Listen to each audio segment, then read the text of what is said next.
Si l'on se base sur les objectifs en termes d'alimentation durable formulés dernièrement, qui recommandent une augmentation de la consommation de fruits, de légumes secs, une diminution de la consommation de viande, de poisson, alors non.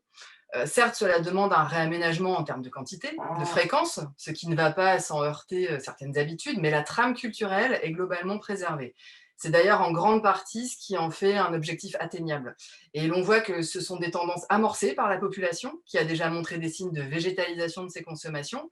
Et par ailleurs, l'environnement, la santé et leurs interdépendances sont des valeurs auxquelles se déclare être sensible une majorité d'individus en France.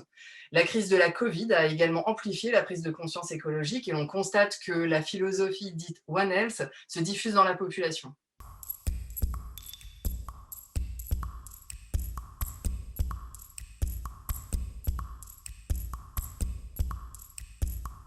Le paradigme informatif a longtemps été dominant et utilisé, notamment en santé publique. Il présuppose que c'est parce qu'il est ignorant que l'individu ne fait pas correctement les choses et que par conséquent, si on l'informe de manière correcte, les choses vont s'arranger d'elles-mêmes.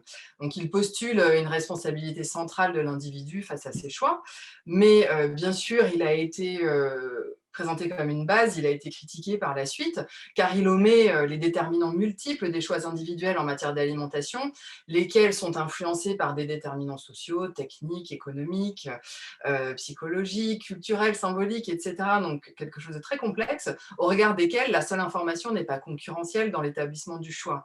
Et dans ce contexte, la volonté seule a peu de chances de produire des modifications durables et surtout sereines pour l'individu.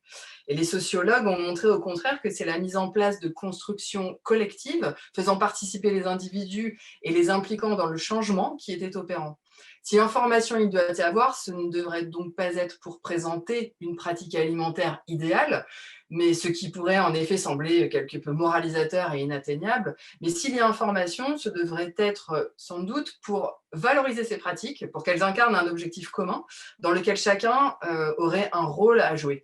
Et enfin, pour l'éducation, c'est un peu différent. Son efficacité est au contraire totalement démontrée, surtout si elle a une dimension pratique, notamment les cours de cuisine, par exemple, et qu'elle est à destination des enfants et des jeunes dans leur phase d'apprentissage. Ça leur permet d'avoir des repères et d'acquérir des habitudes qui serviront concrètement à la mise en place de comportements définis comme sains et durables.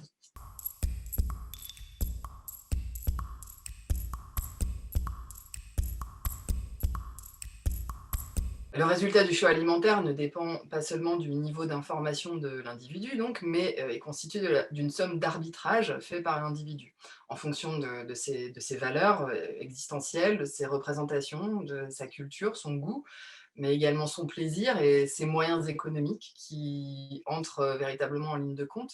Cela ne veut pas dire que l'individu se pose sans cesse des questions complexes et existentielles à chaque fois qu'il doit manger.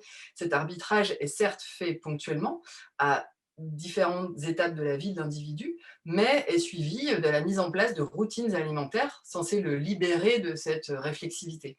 Donc si l'on veut initier un changement, il semble peut-être nécessaire d'aller au-delà de l'information, d'aller au-delà de l'action sur la volonté de l'individu et sur sa compréhension de pourquoi il doit avoir ces comportements. Il faut lui donner les moyens pratiques de préférer ce mode alimentaire sain et durable.